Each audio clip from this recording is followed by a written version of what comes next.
किसी जंगल में कौवों का एक परिवार रहा करता था। गोरी कौवी, कालू कौवा और कालू कौवा की माँ सोनी कौवी। गोरी कौवी अपनी सास सोनी कौवी को बिल्कुल भी पसंद नहीं करती थी। अरे बहू, ये भोजन तो बहुत सख्त है, मुझसे नहीं खाया जाता, एक कप चाय बना दो। कालू जी, मेरे से नहीं होता ये सब कुछ। घर के काम काज एक तरफ और अब तो मेरा अंडा भी होने वाला है दूसरी तरफ। माँ जी के इतने नखरे, ये बना दो ये बना दो, मुझसे नहीं होता ये सब कुछ। आप अपनी माँ जी का कुछ सोच ले, बस मैं कह रही हूँ। अरे माँ जी, इस तरह से तो फिर नहीं चल सकता ना। अब जो चीज घर में बनी हुई होती है आप भी वही खा लिया करें। जाहिर है गोरी घर का काम करे या आपके स्पेशल खाने बनाए। इस तरह से तो मेरे लिए बहुत मुश्किल हो जाएगी। मैं भोजन लाने जाऊं या आप दोनों के झगड़े समेटूं?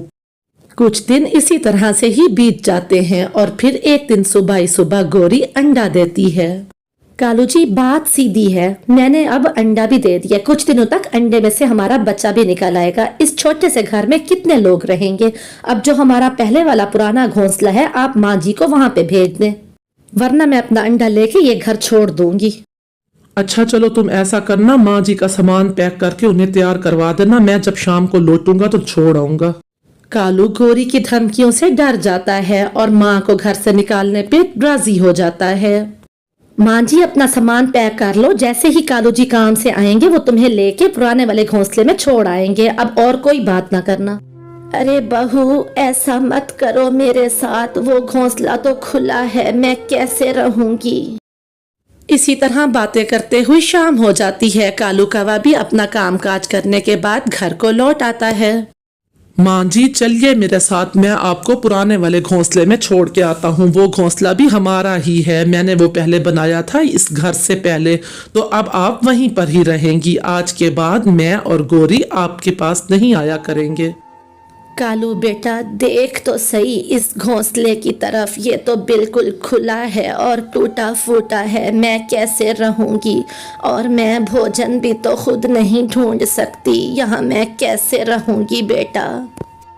माँ जी कुछ भी हो, अब आपको यहीं गुजारा करना ही होगा। अगर मेरी पत्नी अंडे को लेकर यहाँ से चली गई तो मैं क्या करूँगा। मैं मजबूर हूँ, आप तो समझें। ऐसा कहते हुए कालू कौवा अपनी माँ को उस टूटे फूटे घोंसले में छोड़ के खुद लौट। लाचार बूढ़ी कवि के पास चुप रहने के सिवा और कोई चारा भी तो ना था। वक्त गुजरने लगता है। इसी तरह से चंद दिन बीत जाते हैं और फिर एक दिन सुबह ही सुबह गोरी कवि के अंडे में से एक प्यारा सा बच्चा निकलता है। उस बच्चे का नाम ये दोनों मिलके पप्पू कौवा रखते हैं। पप्पू कौवा बहुत सुंदर था। अरे गोरी बहन, आपने तो चांद का टुकड़ा पैदा किया है, बहुत ही प्यारा है, बहुत बहुत बधाई हो। लेकिन गोरी और कालू भैया, आपने माँ जी के साथ बिल्कुल अच्छा नहीं किया, उन्हें घर से ना निकालते।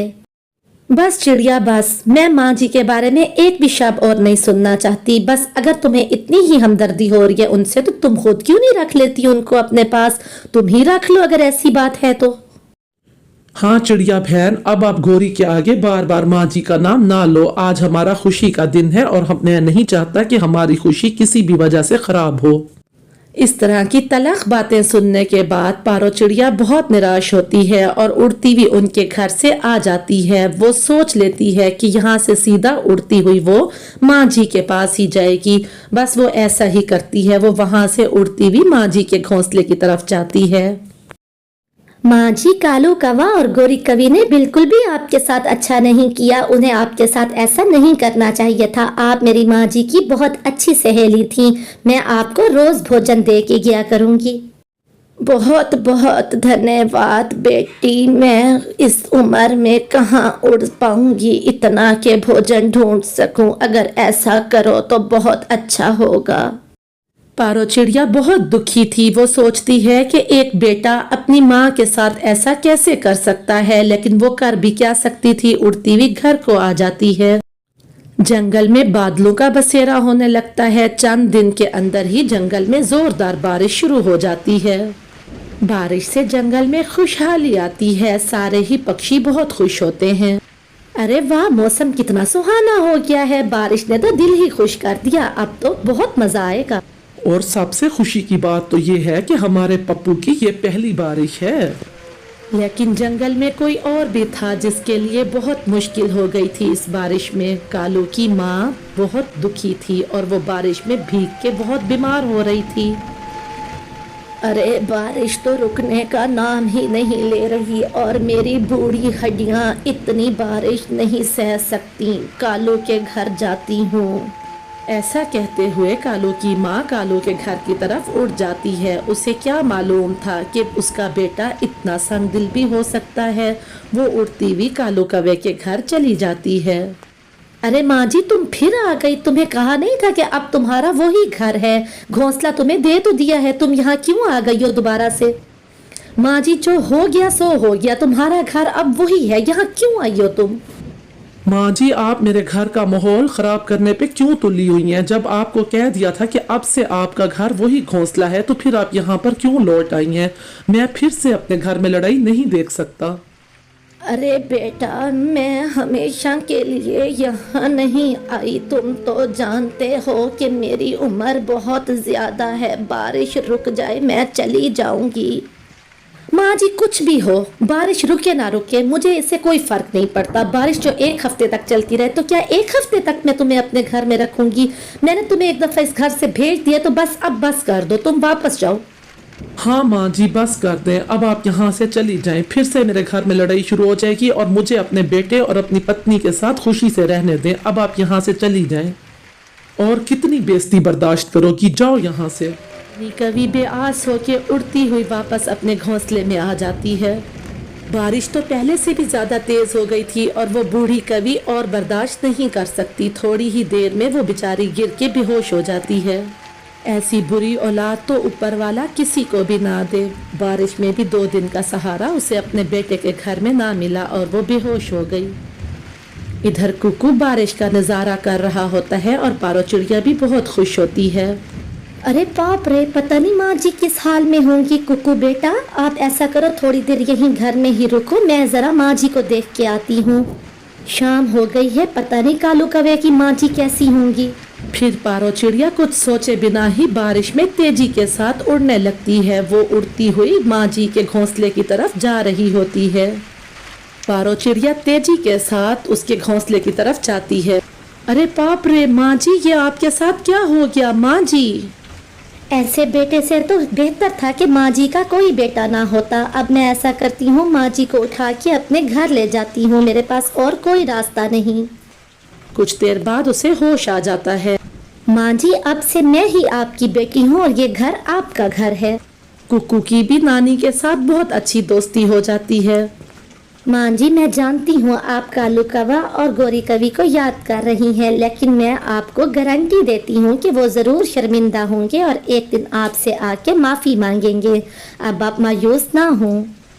बारिश रुक जाती है। अगले दिन गोरी कहती है, कालू जी, पप्पू कब से घर में नहीं है? मैं उसे इधर उधर हर जगह देख के आई हूँ, मेरा पप्पू कहीं पर भी नहीं है। कहाँ गया होगा मेरा पप्पू? गोरी, क्या कह रही हो तुम? पप्पू घर में नहीं है? जल्दी चलो, उसको ढूंढने चलते हैं। फिर वो दोनों कुछ सोचे समझे बिना ही पप्पू को इधर उधर ढूंढने के लिए निकल पड़ते हैं। बहुत ज्यादा ढूंढने के बाद एक पेड़ पे पुराने घोंसले के पास पप्पू मिल जाता है उन्हें। वो दोनों पप्पू के पास आके बैठ जाते हैं और कालू कहता है, अरे पप्पू मेरे बेटे, तुम यहाँ इस पुराने घोंसले के पास क्या कर रहे हो? हमने तुम्हें कितना ढूंढा पता है? पापा मम्मा, मैं ये पुराना घोंसला ठीक कर रहा हूँ, क्योंकि जब मैं बड़ा हो जाऊंगा और मेरी एक कवि से शादी हो जाएगी तो मैं आपको और मम्मा को घर से निकाल दूंगा, और जब बारिश आएगी तो मैं फिर भी आपको उस घर में वापस नहीं आने दूंगा, क्योंकि शादी के बाद तो वो घर छोटा पड़ जाता है, क्योंकि हमारी पत्नी ने और बच्चे ने जो रहना होता है उस घर में, माँ बाप की तो उस घर में कोई जगह नहीं होती। इसलिए मैं आप दोनों के लिए ये घोंसला अभी से ही ठीक कर रहा हूँ। पप्पू की बातें सुनने के बाद कालू कौवा और गोरी कवि बहुत शर्मिंदा होते हैं और उनकी आंखें खुल जाती हैं। वो दोनों उसी वक्त माँ जी को ढूंढने का फैसला करते हैं। उन्हें पता भी नहीं होता कि उनकी माँ कहाँ है। वो उसी वक्त माँ जी को ढूंढने के लिए पूरा जंगल छान मारते हैं और आखिर में वो चिड़िया के घर जाने का फैसला करते हैं। माँ जी, मैं बहुत शर्मिंदा हूँ, मेरी आंखों पे पट्टी बंध गई थी, मुझे माफ कर दें और आप अपने घर चलें। अब के बाद मैं आपके साथ ऐसा बिल्कुल भी नहीं करूँगी। मेरे बेटे पप्पू ने हमारी आंखें खोल दी हैं। माँ जी चलें, अपने घर चलें। हाँ माँ जी, मैं भी अपनी पत्नी के प्यार में अंधा हो गया था और आपके साथ ये ज्यादती कर बैठा। मुझे माफ कर दें, दिल बड़ा करें और आप अपने घर चलें। अब से आपके साथ मैं ऐसा नहीं करूँगा। माँ जी, मैं ना कहती थी कि ये दोनों जरूर शर्मिंदा होंगे। गौरी और कालू, तुमने बहुत अच्छा किया। माँ जी तुम्हें बहुत याद करती थी। अब माँ जी को ले जाओ और इनकी खिदमत करो। माँ जी बारिश फिर से शुरू हो गई है। मैं आपके लिए गर्मा गर्म चाय बना के लाती हूँ। आप पप्पू के साथ खेलें और बातें करें। माँ जी आप हम पर नाराज तो नहीं है ना? हमें माफ कर देना। हाँ मेरी बच्ची, जा तो चाय बना के ला। माँ बाप कब नाराज होते हैं अपनी औलाद से। मैं तुम दोनों पर बिल्कुल नाराज नहीं हूँ। ऊपर वाले ने मुझे इतना प्यारा पोता भी दे दिया है। तो इस तरह से वो परिवार हंसी खुशी रहने लगता है। तो हमें अपने वालिदैन के साथ कभी बुरा नहीं करना चाहिए। माँ बाप इंसान के हुस्न सलूक के सबसे ज्यादा हकदार होते हैं। कहानी अच्छी लगे तो लाइक। एक जंगल में तरह तरह के पक्षी रहा करते थे, मगर अब वो सभी पक्षी बहुत परेशान थे क्योंकि उस जंगल में अब भोजन की बहुत कमी हो गई थी। एक दिन वो सभी एक जगह इकट्ठे होते हैं। दोस्तों, हमें कुछ न कुछ तो करना होगा। अब इस जंगल में भोजन मिलना बहुत मुश्किल हो गया है। क्यों ना हम ये जंगल छोड़ के चले जाएं, यहाँ से किसी दूसरे जंगल में हम चले जाएं। यहाँ से तो हमें कुछ मिलता ही नहीं अब। अरे वाह, ऐसे ही दूसरे जंगल चले जाए। मैं ये जंगल छोड़ के कहीं नहीं जाने लगा। इतना मुश्किल से तो हमने अपने घर बनाए थे, अब उन घरों को छोड़ के हम दूसरे जंगल चले जाए। ठीक ही तो कह रहा है कबूतर। इतना आसान नहीं होता अपने घरों को छोड़ के जाना। ऐसे ही दूसरे जंगल चले जाएं। हम इसी जंगल से ही अलग अलग दिशा में जाकर अपने लिए भोजन की तलाश करेंगे। हाँ, तोते भैया की बात बिल्कुल ठीक है। हम अलग अलग दिशा में उड़ते हैं। जिसको भोजन मिल जाए वो दूसरे पक्षियों को बता दे। फिर वो ऐसा ही करते हैं। चिड़िया और कबूतर पहाड़ों वाली दिशा में जाते हैं और वो भोजन की खोज के लिए जल्दी जल्दी उड़ते हैं। तोता पूर्व वाली दिशा में उड़ता है। वो इधर उधर अच्छी तरह से भोजन की खोज करता हुआ उड़े जा रहा था, जबकि कालू कौवा और गोरी कवि सागर वाली दिशा में उड़ते हैं। वो भी भोजन की तलाश में बहुत ही ज्यादा खोज किए हुए उड़ते चले जा रहे थे। आगे से उन्हें एक टैक्सी वाली चिड़िया मिलती है। चिड़िया, हमारी मदद करो, हम भूखे हैं, हमें कहीं से भोजन नहीं मिल रहा। हाँ हाँ चिड़िया बहन, बहुत ही मुसीबत के मारे हैं हम। कई दिन से हमें भोजन नहीं मिला। क्या आप यहाँ पे किसी भोजन वाली जगह को जानती हो? अरे हाँ, आप यहीं से ही सीधा उड़े और जहाँ पर बड़े पेड़ आएंगे उनके पीछे वाली जगह पर बहुत से फलों के पेड़ हैं। वहाँ पर बहुत से फलों के बाग भी हैं। आपको वहाँ से भोजन मिल जाएगा। क्या सच सच कह रही हो तुम चिड़िया बहन? तुम्हारा बहुत बहुत धन्यवाद। तुमने तो हमारी बहुत बड़ी मुश्किल आसान कर दी है। चलो कालू जी। गोरी और कालू की तो खुशी का कोई ठिकाना ही ना था। वो दोनों उड़ते हुए जल्दी से चिड़िया की बताई हुई दिशा को जाने लगते हैं। बड़े पेड़ों के पीछे तो सच में बहुत ज्यादा भोजन था। बहुत से फलों के दरख्त थे। गोरी, ये तो वाकई बहुत ज्यादा भोजन है। क्यों ना हम बाकी पक्षियों को इसके बारे में ना बताएं। हाँ कालू जी, अब हम खाएंगे भोजन तरह तरह का और बाकी पक्षी मरेंगे भूखे। चाचा कबूतर को और उस चिड़िया को भूखा देख के मुझे तो बड़ी ही शांति मिलेगी। बस हम अब इस भोजन के बारे में किसी को नहीं बताएंगे।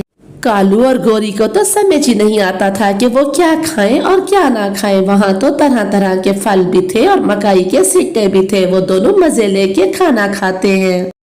अरे वाह कालू जी, आज तो मजा ही आ गया खा के। अब ऐसा करते हैं, एक मीठा फल अपने बेटे पप्पू के लिए लेके चलते हैं और जब चिड़िया और वो कबूतर पूछेंगे तो हम कहेंगे हमें तो कुछ मिला ही नहीं और ये सारा भोजन होगा सिर्फ हमारा। हाँ, हम रोज इधर आके अपने मजे किया करेंगे और उन सबको हम भूखा मरने के लिए छोड़ देंगे। हा हा हा हा हा हा। फिर वो दोनों खुशी से और कह के लगाते हुए वहाँ से उड़ जाते हैं। इधर बाकी के पक्षियों को कुछ भी नहीं मिला था। तोता भी अपनी दिशा में जाके बेआस होके वापस जा रहा था और कबूतर और चिड़िया भी पहाड़ों वाली दिशा से नाकाम लौटे थे। वो भी वापस अपनी जगह पर जा रहे थे। वो सभी पक्षी फिर से वहीं इकट्ठे हो जाते हैं। दोस्तों, तुम्हें कुछ मिला? मुझे तो कुछ भी नहीं मिला। पूर्व वाली दिशा में तो कुछ भी नहीं है। मैंने बहुत खोज की लेकिन कुछ भी नहीं मिला मुझे। हम भी पहाड़ों वाली दिशा में अच्छी तरह से खोज करके आ रहे हैं। भोजन नाम की तो जैसे कोई चीज ही नहीं है उधर। अब हमें आज फिर अपने बच्चों को भूखा ही सुलाना पड़ेगा। मुश्किल वक्त के लिए जो भोजन घर में इकट्ठा करके रखा था वो भी खत्म हो गया है। मेरा कुकू भी कल से भूखा है, आज फिर भूखा ही सोएगा। वो सभी पक्षी इसी तरह से ही बातें कर रहे होते हैं कि कालू कौवा और गोरी कवि भी उन पक्षियों के पास आके बैठ जाते हैं। अरे कबूतर, तुम सुनाओ, क्या पहाड़ों वाली दिशा में कुछ मिला तुम लोगों को? हमें तो कुछ भी नहीं मिला वहां से। नहीं कालू भैया और गौरी बहन, हमें तो कुछ भी नहीं मिला। पूरा दिन उड़ उड़ के हम थक गए लेकिन हमें कुछ नहीं मिला। वैसे कालू और गोरी, बुरा ना मनाना, तुम दोनों की शक्ल देख के तो बिल्कुल भी ऐसा नहीं लगता कि तुम्हें कुछ नहीं मिला। यूं लगता है अच्छी तरह से ठूस के खाया तुम दोनों ने भोजन। नहीं तो हमने तो कुछ भी नहीं खाया। हमें तो कुछ मिला ही नहीं। हमने बहुत खोज की लेकिन यकीन मानो हमें कुछ भी नहीं मिला वहां से। फिर वो सभी अपने अपने घरों को आ जाते हैं। मम्मा, मेरी प्यारी मम्मा, आप तो आज भोजन लाने गई थी, क्या आज फिर कुछ नहीं मिला?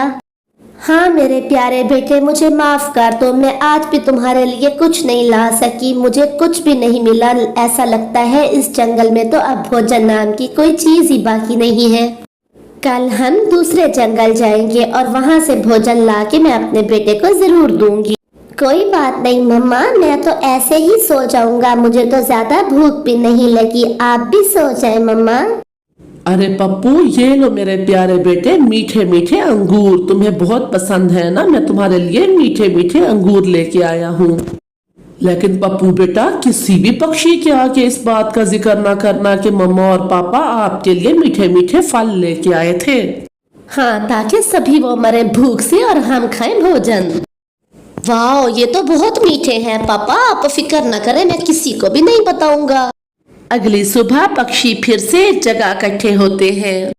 कालू और गोरी, अच्छा हुआ कि तुम दोनों भी आ गए। हम आज दूसरे जंगल में भोजन की खोज के लिए जा रहे हैं क्योंकि इस जंगल में तो अब कुछ है ही नहीं। तुम दोनों भी हमारे साथ चलोगे आज।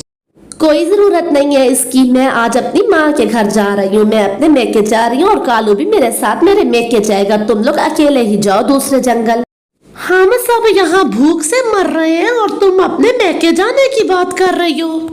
तो मिट्ठू, तुम क्यों इतना जल रहे हो मेरे मैके जाने से? मैं मैके जाऊं या ना जाऊं, इसमें तुम्हें कौन सी जलन हो रही है? मैं तो जाऊंगी और जरूर जाऊंगी। बस तो अब ये फैसला हो गया है, हम तुम्हारे साथ दूसरे जंगल में नहीं जाएंगे। आज से हमारे रास्ते अलग अलग हैं। जानबूझ के उनसे लड़ाई करके गोरी और कालू वहां से चले जाते हैं। सभी पक्षी हैरान बैठे होते हैं कि उन्होंने झगड़ा क्यों किया कि वहीं पर पप्पू कौवा, जो कि गोरी और कालू का बेटा था, वहां आ जाता है। सभी पक्षियों को बैठा देखकर पप्पू उनके पास आ जाता है। चिड़िया आंटी, मेरी मम्मा और पापा कहाँ गए हैं? पप्पू बेटा, आपकी मम्मी और आपके पापा हमसे झगड़ा करके यहाँ से चले गए हैं। हमें नहीं पता कि वो कहाँ गए हैं, लेकिन हमसे झगड़ के गए हैं। चिड़िया आंटी, आपको पता है कल मेरी मम्मा और मेरे पापा मेरे लिए बहुत ही मीठे फल लेके आए थे, लेकिन उन्होंने कहा था कि किसी को भी ना बताऊं, सिर्फ हम ही खाएंगे ये फल।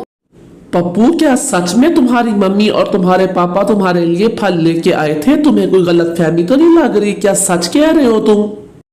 हाँ चाचा कबूतर, मैं बिल्कुल सच कह रहा हूँ। कल मेरे लिए मीठे मीठे अंगूर लेके आए थे मम्मी और पापा। और आप किसी के आगे भी बात ना करना, वरना मम्मा पापा मुझे मारेंगे।